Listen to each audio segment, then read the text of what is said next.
اعوذ باللہ من الشیطان الرجیم بسم اللہ الرحمن الرحیم۔ خواتین و حضرات السلام علیکم ورحمۃ اللہ وبرکاتہ مغفرت۔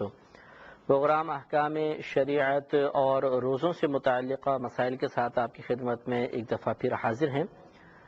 ہمارے مسائل چل رہے تھے روزے سے ٹوٹنے سے متعلق۔ ہمارا جو پہلا پروگرام ہوتا ہے 8 سے 9 بجے پاکستان اسٹینڈرڈ ٹائم کے مطابق، اس میں بھی تقریباً یہ مسائل بیان کیے تھے، لیکن چونکہ ہمارا یہ رات کا پروگرام باہر کے بہت سے ممالک میں دیکھا جاتا ہے اور 8 سے 9 بجے کا ٹائم ان کے لیے سوٹیبل نہیں ہوتا، اس وقت کثیر لوگ دیکھتے ہیں، تو ہم دوبارہ ان احکام کو بیان کریں گے ان لوگوں کے لیے کہ جو اس وقت یورپ کنٹریز میں فارغ ہونے کے بعد ٹی وی کے سامنے بیٹھے ہوتے ہیں اور مسائل سیکھنے کے متمنی ہوتے ہیں۔ تو آپ کو پہلے بتایا تھا پچھلے پروگرام میں کہ 3 چیزوں سے اصولاً روزہ ٹوٹتا ہے۔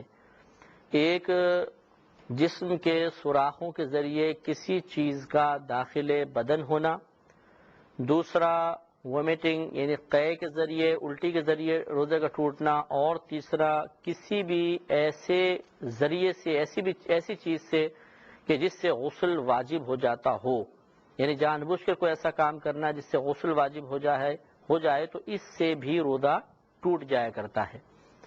ان میں سے پہلی چیز جو منافذ بدن کے ذریعے کسی شے کے اندر داخل ہونا، یہ آپ کو بتایا تھا کہ آنکھ اور حلق کے درمیان باقاعدہ ایک روٹ ہے، ناک اور حلق، منہ تو ہوتا ہی حلق سے اس کا رابطہ ہوتا ہے، تو ان میں اگر کوئی دوا ڈالی یا ان کے ذریعے غذا کو اندر اتارا گیا تو روزہ ٹوٹ جائے گا۔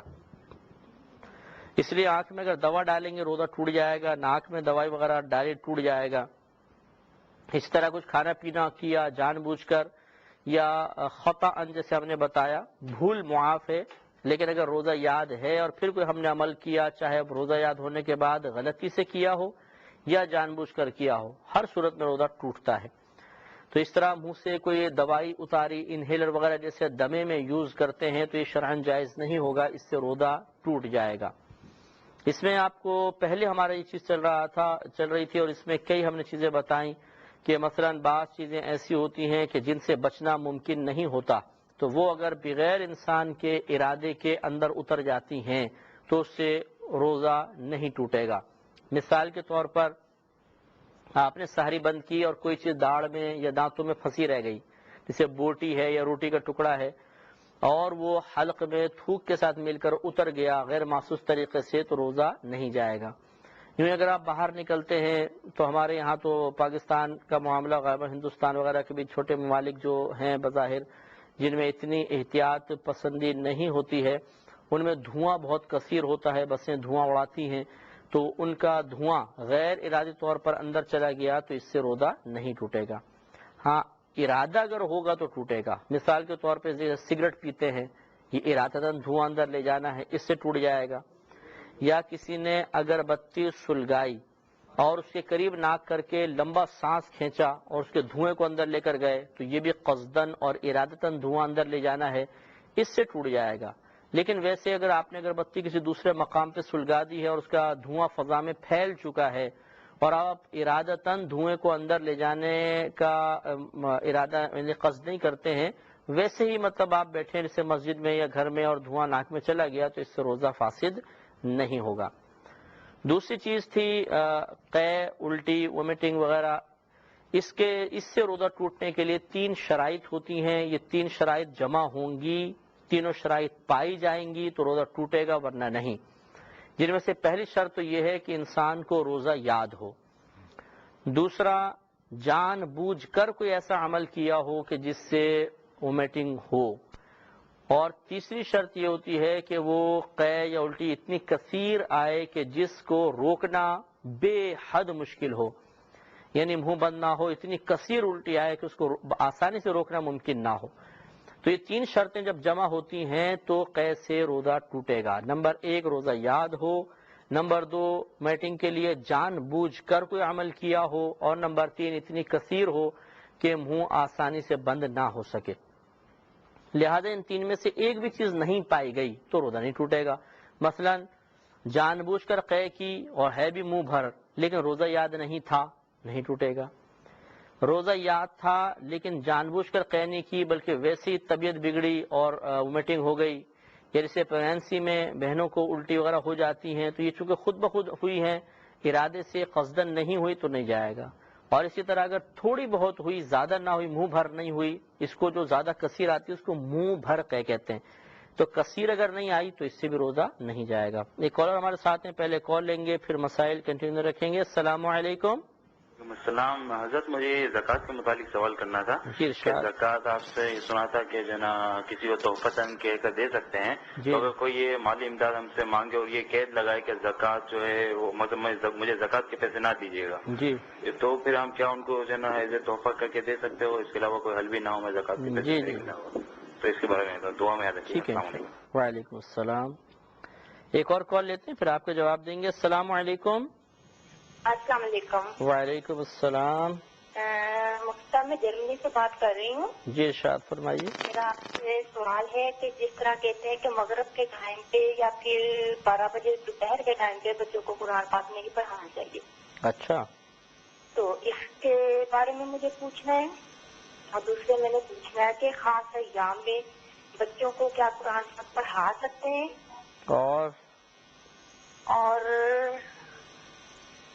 اور مجھے اولاد ہے، میری نقلی ایک وظیفہ کو چلیں آپ پھر دوبارہ کر لیجیے گا۔ دیکھیں، اگر کسی نے منع کیا ہے مجھے زکوٰۃ مت دینا، تو یہ بعض ایسے ہوتے ہیں کہ جن کی عزت نفس اس بات کو پسند نہیں کرتی کہ زکوٰۃ لیں، ایسی صورت میں آپ اب بھی انہیں تحفہ کہہ کر دے سکتے ہیں، کیونکہ جب وہ پہلے زکوٰۃ تھی اب تحفہ کہہ کر دے رہے تھے، فقہا نے اجازت دی تھی کسی کی عزت نفس کا لحاظ رکھنے کے لیے، تو اب بھی وہی ایک ارادہ آپ کا ہے، آپ اسے کہہ سکتے ہیں۔ یہ نہ کہیں کہ یہ زکوٰۃ نہیں ہے، وہ کہتا ہے مجھے زکوٰۃ مت دینا، ویسے میری امداد کر دیں، آپ کہیں ٹھیک ہے اچھا یہ لیجیے، پھر آپ کو یہ تحفہ ہے۔ اب آپ یہ نہیں کہہ رہے کہ یہ زکوٰۃ نہیں ہے، بلکہ آپ اچھا ٹھیک ہے یہ تحفہ ہے، پھر بھی آپ وہی بالکل جملے کہہ رہے ہیں۔ اب وہ شخص آپ کے لہجے سے ایسا سمجھ رہا ہے کہ شاید یہ زکوٰۃ نہیں، لیکن آپ دے سکتے ہیں۔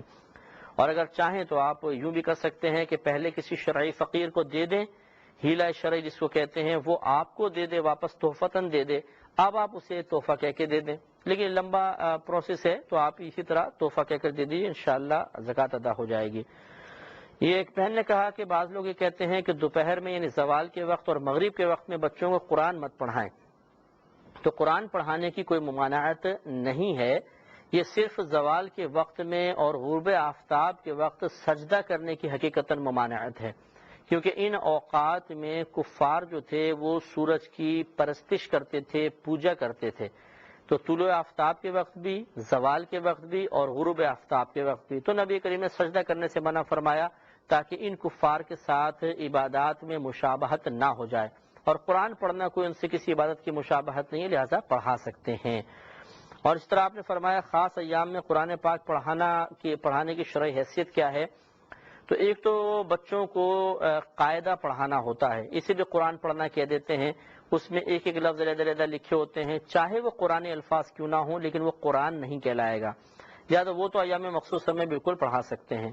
اور اگر باقاعدہ سپارے ہیں بچوں کے شروع ہو چکے ہیں وہ آپ پڑھا رہی ہیں، تو ایام مخصوصہ میں قرآن کی پوری ایک آیت، کسی بھی سورت کی ایک آیت پوری اگر آپ پڑھیں گی تو وہ قرآن پڑھنا کہلائے گا اور گناہ گار ہوں گی، لہذا یا تو آپ یوں کریں کہ اپنا متبادل کو رکھیں، ان ایام میں وہ پڑھا دے، اگر ایسا ممکن نہیں آپ ہی نے پڑھانا ہے تو پھر پوری آیت ایک ساتھ نہ پڑھیں بلکہ ٹکڑے ٹکڑے کر کے پڑھائیں، رک رک کر، مثلا الحمد للہ رب العالمین، تو اب یہ علیحدہ علیحدہ ایک ایک لفظ کہلائے گا، پوری ایک آیت نہیں کہلائے گی، اس طرح توڑ توڑ کر یا ہجے کرا کے آپ پڑھائیں گے تو انشاءاللہ بڑی ذمہ رہیں گے۔